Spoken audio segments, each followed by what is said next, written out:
Emily Carter, a popular blogger specializing in exploring abandoned locations, persuades her friend, photographer Liam O'Connell, to travel with her to the Swiss Alps. Their destination is the abandoned Grand Edelweiss Hotel, surrounded by grim legend. Once a luxurious hotel, attracting aristocrats from all over Europe, it was closed after a tragic incident in the 1950s and gradually fell into disrepair. Locals avoid the place, whispering about ghosts and evil spirits dwelling within the hotel's walls.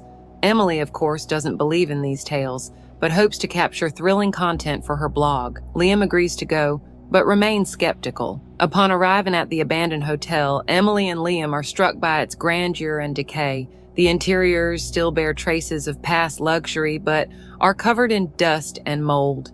They begin exploring the rooms, corridors, and ballroom, filming everything. Soon, strange things begin to happen. Emily hears whispers and voices, sees fleeting shadows in the corners of the room. Liam, although he doesn't believe in ghosts, feels an inexplicable unease. The photos he takes are distorted, with blurred faces and strange anomalies. Emily becomes increasingly obsessed with the hotel, spending days and nights there. She tries to unravel the mystery of the tragic incident that led to its closure. Liam tries to stop her, urging that they leave before it's too late. One night, Emily finds an old diary in one of the rooms. The diary belonged to a maid who worked at the hotel in the 1950s. The diary describes strange events that occurred at the hotel, mysterious rituals, and people disappearing. In the last entry, the maid writes of fear and a premonition of imminent doom. Emily begins to believe she has found the key to unlocking the hotel's secrets. She decides to hold a seance in the hotel to contact the spirits of the past. Liam tries to dissuade her, but to no avail. During the seance, something terrible happens. The lights go out in the hotel, screams and groans are heard.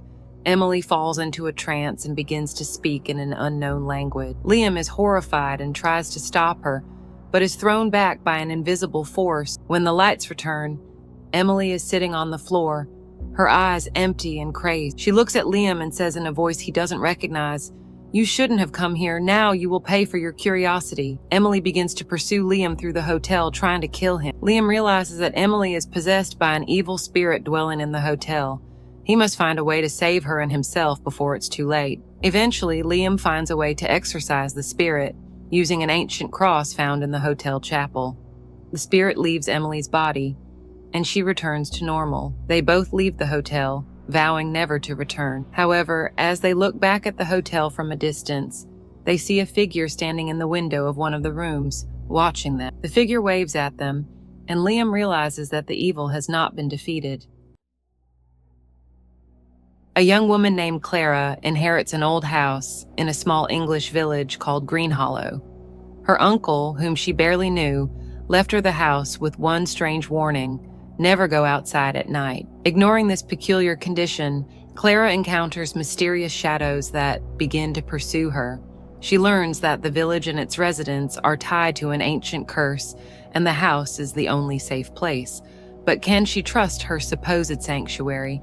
Clara, a 28-year-old American living in London, receives an unexpected letter from a lawyer. Her uncle, whom she had almost forgotten, has passed away and left her an old house in Greenhollow, a small village in Yorkshire. Clara decides to visit the house to assess its condition and possibly sell it.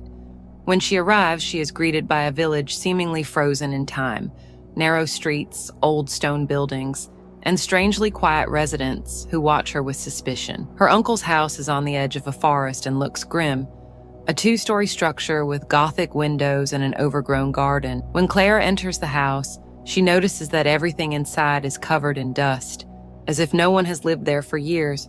On the kitchen table, she finds a letter from her late uncle, written before his death. In the letter, he warns her, "Never go outside after sunset. The shadows will come for you." Clara dismisses this as the ramblings of an old man, attributing it to age or mental illness. On her first evening, while cleaning the house, Clara notices that all the windows are tightly shut and the doors are secured with thick bolts. As night falls, she feels an inexplicable unease. She thinks she sees someone standing outside the window. But when she turns on the light, there is only darkness. Later, she hears strange whispers and the sound of footsteps outside the house. When she tries to look out the window, she sees shadows moving on their own. The next day, Clara goes to the village to buy groceries. The locals act oddly. Some avoid her gaze, while others whisper behind her back. She meets an elderly woman, Mrs. Elder, who says, "You must leave. That house is not for you.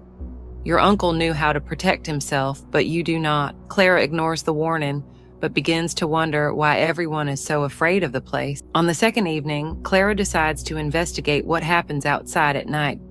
Armed with a flashlight, she steps into the garden. At first, everything is quiet, but then she notices the shadows of the trees start to move, even though there is no wind. Figures resembling humans emerge from the darkness, their faces obscured. They move silently. Panicked, Clara rushes back into the house, locking the door as the shadows scratch at the walls outside. The next day, Clara finds her uncle's old journal. In it, he describes the history of the village and its curse. Centuries ago, the villagers sacrificed an entire family to save themselves from starvation. But instead of salvation, they brought a curse upon the village. Every night, shadows come to claim new victims. Her uncle's house was built on sacred ground and is the only place where the shadows cannot enter. However, they grow stronger if someone steps outside. On the third night, the shadows become more aggressive. Clara hears them scratching at the windows and doors, and then the electricity suddenly goes out. She lights some candles and hears the shadows whispering her name. At one point, a shadow slips inside the house, and Clara realizes they can bypass the protections if someone lets them in. Terrified, Clara tries to flee. She gets into her car, but after driving for what feels like hours, she realizes the roads leading to the village have vanished.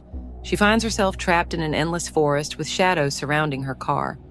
Clara returns to the house and finds a ritual described in her uncle's journal that can destroy the shadows. She gathers specific herbs, lights them, and reads Latin passages from the journal. The shadows begin to disappear, and the house fills with a bright, purifying light. But then she discovers the ritual requires a sacrifice. To destroy the curse once and for all, she must stay in the house forever, just like her uncle did. Clara decides to remain in the house to protect the village, knowing she is now a prisoner of the curse. Her final gaze is directed at the glowing sunrise, a sight she knows she will never see again outside the house. Nora Kelly, tired of the hustle and bustle of New York City, decides to travel to Ireland to visit the village of Kilmore, where her ancestors came from. She hopes to find peace and a connection to her roots there. Arriving in Kilmore, Nora immediately feels that this place is different from anything she has seen before. The village is surrounded by a thick fog that seems alive and breathing. The locals are laconic and wary, but hospitable. Nora stays at the local tavern owned by Ailish McCarthy. Ailish tells Nora about the legends and traditions of Kilmore, about ancient spirits and mysterious creatures that inhabit the surrounding area. Nora is skeptical of these stories, but they fascinate her.